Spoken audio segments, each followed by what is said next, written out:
Hi guys, I'm a Forester here, and there is a crisis today in the auto repair industry, and I blame the dealerships for causing it by paying mechanics based on the flat rate for repairs. I'll link a video in the description box below that explains the flat rate in much more detail than I'm going to go into, but the end result is that the flat rate puts pressure on mechanics to rush jobs and sacrifice quality. The pressure caused by this pay structure has resulted in higher mechanic turnover, higher repair cost, and lower quality of work. And you and I, as the vehicle owner, are at the bottom of the totem pole, and we feel the most pain. Now, concerning mechanic turnover, I just happened to interview a young man recently who had a forestry degree, but he had been working for some time as a certified Ford mechanic. I enjoyed talking to him. The pressure caused by the flat rate resulted in him wanting to leave his long-term mechanic position for a much lower salary as a forester. He verified that there's a lot of turnover among mechanics going on right now. Now, I'll show you a few examples from my personal experiences, and I hope you'll share with some of your experiences in the comments below. First, let me show you my Genesis sedan and what happened at a local Genesis dealership. Let's pop the hood on the Genesis, and I'll give you two examples of problems that I've had that I blame on the flat rate.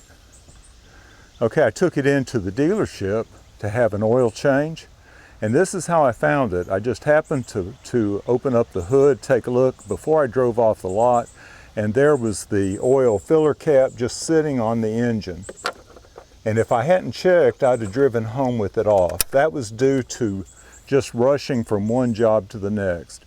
The other is an even more obvious example, I think, because I had one repair done where this piece right here, this cowling I'll call it, had to come off. It goes all the way across, it's one piece and ends over there. And there are probably, I'll say 10 to 12 screws that hold it in place. There's one, that's where one should be. There.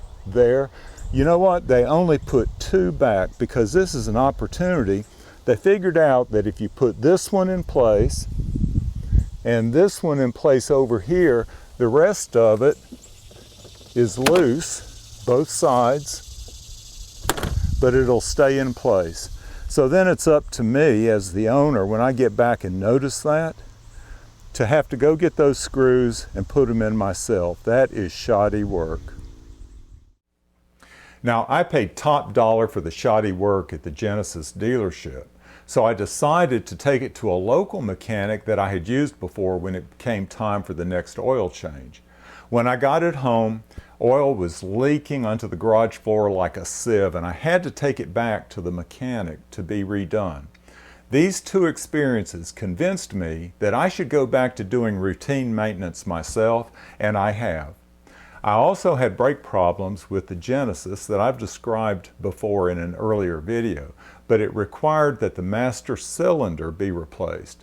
But when I drove the Genesis for the first time after that repair, the brakes locked up, which required me to replace an ABS sensor. The problem still hasn't been resolved, as the brakes have locked up multiple times over the past year.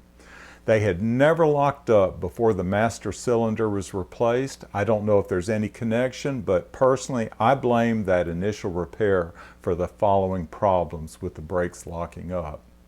Now finally, let me turn to our newest vehicle, our Toyota Highlander, and the cost of repairs have reached astronomical levels. Here's my example. Here's our 2015 Toyota Highlander. Let me explain the problem that we had with this. We had had it a few years, it was out of warranty, and this back hatchback stopped working. It's supposed to work automatically. You're supposed to be able to just touch a button down here and it would lift up, and touch another button and it would close. It doesn't do that now. You have to do it mechanically. But that's absolutely no problem whatsoever. But what went out were these struts right here, this one and this one. Now I took it to the Toyota dealership to have them repair it, and I got an estimate of $3,000, nice round number, $3,000 to replace these two struts. So I said, absolutely not. We'll do without those repairs. We'll not make those repairs for a while. I want to think about it. Well, I started watching YouTube videos and I found a man, I don't remember his channel name, but I found a man who explained in detail how you could put these struts that were on the first model of Toyota Highlander. And they're manual, they just hold the door up, they do a good job of that, but you got to open and close it by hand. That's not really that hard. So I bought these, he gave the part numbers, I bought all the parts that he listed. I spent a total of $158. I made the repair in probably 30 minutes and it works just fine. And it'll even close. I don't know if you could hear that, but after you close it, it automatically seals it and locks it in place. Easy open, easy close. You can do some repairs yourself. So what's the answer to this problem? Well, I think YouTube has become a big part of the answer.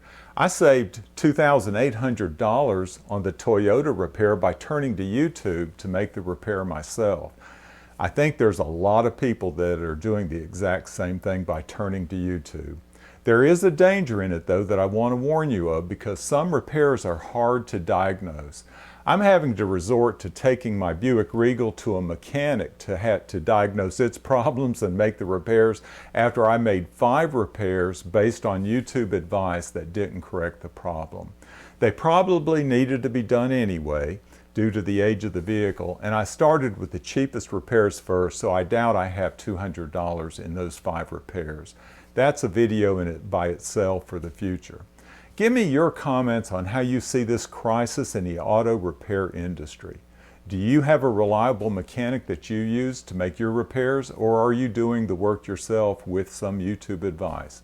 Y'all take care.